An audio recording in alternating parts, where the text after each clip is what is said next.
Bom dia, bom dia. Que Deus abençoe muito o nosso dia, abençoe essa segunda-feira, esse começo de semana, que seja uma semana linda, abençoada, guiada por Deus. Que esse devocional que nós vamos agora ouvir, que ele possa servir como uma direção para a nossa vida, para a nossa semana, que nós continuemos buscando cada dia mais a direção de Deus e que nós possamos andar em obediência. Que de nada adianta nós ouvirmos a direção, mas a gente não andar em obediência, não seguir o que a palavra nos ensina.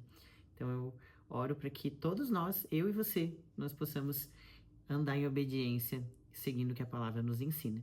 E hoje o devocional ele traz o seguinte tema: Deus está vendo a fidelidade que leva do poço ao palácio. Nós vamos falar sobre a história de José e entender como nós podemos trazer ela para o nosso dia, para a nossa vida, para que a gente possa se inspirar nesse testemunho de fé e de obediência a Deus. Mas antes de iniciar, eu quero dar as boas-vindas para quem está aqui pela primeira vez, te convidar para se inscrever no canal. Se você não quer perder nenhum devocional, ativa a notificação ali na opção todas, ativa o sininho na opção todas, e assim você vai ser avisado sempre que tiver um vídeo novo aqui todos os dias. E se você puder e quiser, curta esse vídeo também, porque assim você ajuda a fazer com que ele alcance mais pessoas, e mais pessoas são alcançadas pela palavra. Isso é o que alegra a Deus. E agora, antes de iniciar, escreva aí nos comentários se você tem fé. Escreva com fé. Quando a gente escreve, a gente está decretando, está visualizando, está dando legalidade no mundo espiritual. Eu sempre falo aqui que eu tenho meu caderno onde eu escrevo todos esses decretos, as orações, e é muito legal também você depois revisitar essas frases, esses decretos e ver como isso vai se concretizando na sua vida. A frase diz: mesmo quando ninguém vê, Deus me vê. Isso, vou repetir para você escrever. Mesmo quando ninguém vê, Deus me vê. Ele sempre está nos observando. Não é para as outras pessoas que nós fazemos as coisas certas. Nós fazemos para agradar a Deus. A leitura bíblica, ela está lá em Gênesis 37, 18 a 36. E em Gênesis 39 e em Gênesis 40 a 41. Que conta a história de José. Eu vou resumir a história aqui para a gente refletir sobre ela. José tinha apenas 17 anos quando seus sonhos começaram a incomodar. Ele sonhou que os seus irmãos se curvavam diante dele e isso despertou inveja e ódio. Não foi um sonho comum, foi uma revelação de Deus. Mas os sonhos de Deus, quando ainda não estão maduros, podem provocar reações violentas nas pessoas que nos cercam. Seus irmãos, movidos pela inveja, tramaram matá-lo. O plano era tirá-lo do caminho. Mas Rúben, o irmão mais velho, tentou poupá-lo e sugeriu que o colocassem num poço. Talvez você já tenha vivido algo parecido. Gente que não tem coragem de te destruir totalmente, mas tenta te deixar fora de circulação, isolado ou invisível. O poço era escuro, frio, vazio. Uma representação perfeita dos momentos da vida em que a gente perde o chão, a direção e a esperança. Mas ali, no silêncio do poço, Deus ainda estava com José. E aqui já existe uma primeira reflexão. Às vezes, o poço não é a morte do sonho, mas o lugar onde Deus te preserva para o próximo capítulo. Depois, os seus irmãos decidiram vendê-lo para mercadores ismaelitas. Imagine, vendido como mercadoria, levado para um país estrangeiro, sem conhecer ninguém, sem falar a língua, sem recursos. Tudo isso porque ele sonhou e foi fiel ao que Deus tinha mostrado. Eu vou fazer só um parênteses aqui.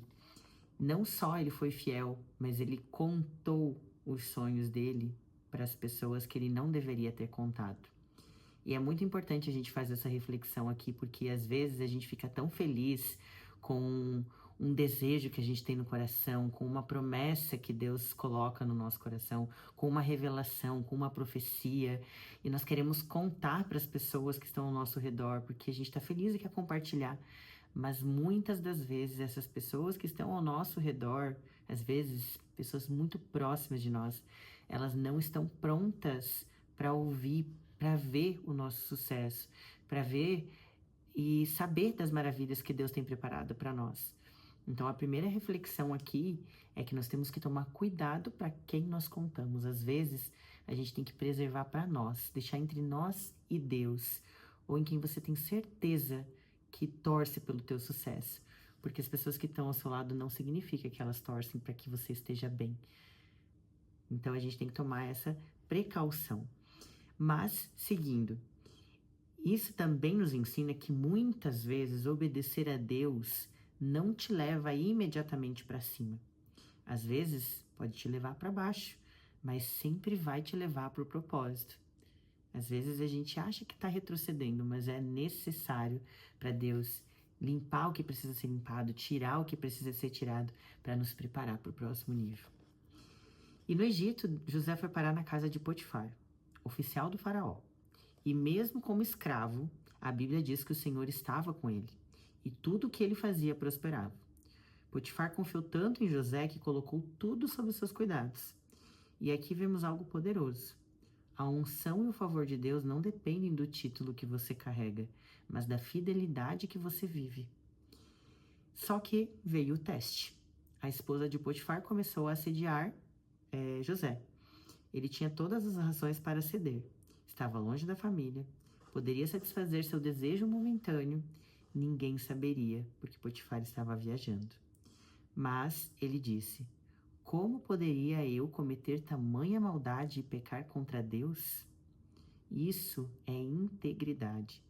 Integridade é viver diante do olhar de Deus e não dos homens.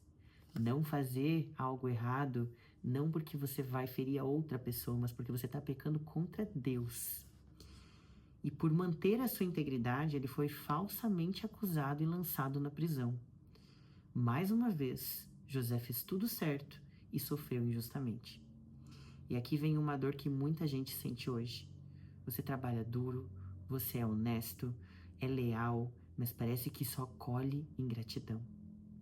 O céu está vendo, mas a terra parece cega. E na prisão, José não se deixou consumir pela amargura. Ele serviu, ajudou outros presos, interpretou sonhos. Ele continuou exercendo o dom que Deus lhe deu, mesmo num lugar que não tinha plateia ou reconhecimento. Quantos de nós paramos de servir, parar de dar o nosso melhor só porque não estamos recebendo aplausos? José mostra que o caráter não muda com a circunstância. 2 anos depois de interpretar o sonho do copeiro, José ainda estava preso, até que um dia Faraó teve um sonho que ninguém conseguia interpretar.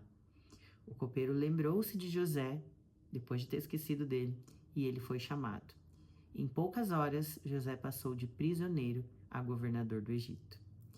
E aqui está a grande lição. O processo de José durou anos, mas o cumprimento foi em um dia. Deus pode virar a página da sua história num instante, mas Ele só faz isso quando o seu caráter está pronto para sustentar o seu destino. Essa história é um espelho para a nossa vida. O poço pode ser aquela demissão inesperada, a rejeição de alguém que você amava, o silêncio de Deus em uma área que você ora há anos. A casa de Potifar pode ser aquele emprego ou relacionamento onde você é fiel, mas não é valorizado. A prisão pode ser o seu lugar de espera, onde parece que nada muda, mas Deus está te moldando. E o palácio é o cumprimento da promessa, onde Deus te coloca não só para desfrutar, mas para governar, servir e salvar vidas. Então, se hoje você sente que ninguém está vendo o que você faz, lembre-se, o céu está registrando cada detalhe. Continue fiel, porque no tempo certo, Ele te levantará e Ele vai nos honrar. A nossa obediência, ela vai ser honrada, então continue sendo obediente, continue sendo temente a Deus, mesmo que pareça que ninguém está vendo, que ninguém está reconhecendo, porque Deus, Ele vê tudo. Mas nós precisamos estar prontos para quando a bênção, a promessa se cumprir, o nosso caráter esteja moldado e a gente não se perca, porque não é só desfrutar, é governar, é servir e ajudar os nossos irmãos. E se a gente não tiver essa consciência, a gente não está pronto para receber e viver a promessa. Amém? Vamos orar juntos para que Deus ele nos direcione, para que Ele nos mantenha firmes, para que a gente possa continuar temente e obediente a Ele. Senhor, nosso Deus e nosso amado e querido Pai, Senhor, nos ajuda a permanecer fiéis em qualquer estação da nossa vida. Que nem o poço, Pai, nem a prisão, nem as falsas acusações nos façam desistir de viver em integridade, Senhor. Nós queremos fazer o que é certo mesmo quando ninguém está vendo, porque nós não queremos agradar o mundo, nós queremos agradar a Ti, Pai. Nós sabemos que Tu nos vê e nós sabemos que é o Teu reconhecimento que nós devemos buscar. Nos sustenta, Senhor, até o dia em que o Senhor nos levar do processo, da espera, dos obstáculos que nos forjam para viver a promessa que o Senhor tem para a nossa vida, porque nós sabemos que o Senhor é fiel para cumprir e que seu caráter é incorruptível. E nós confiamos e oramos em nome do teu filho Jesus. Amém, amém e amém. Que Deus abençoe muito o nosso dia, nossa semana. Que você também agora possa enviar esse devocional para alguém, se você sentir no coração, lembrar de alguém. Envie esse devocional, porque você vai ser um canal de bênção na vida dessa pessoa. E essa bênção, ela volta ainda maior para sua vida. Que Deus abençoe muito o nosso dia. E amanhã nos vemos em mais uma manhã de fé e milagres. Deus te abençoe.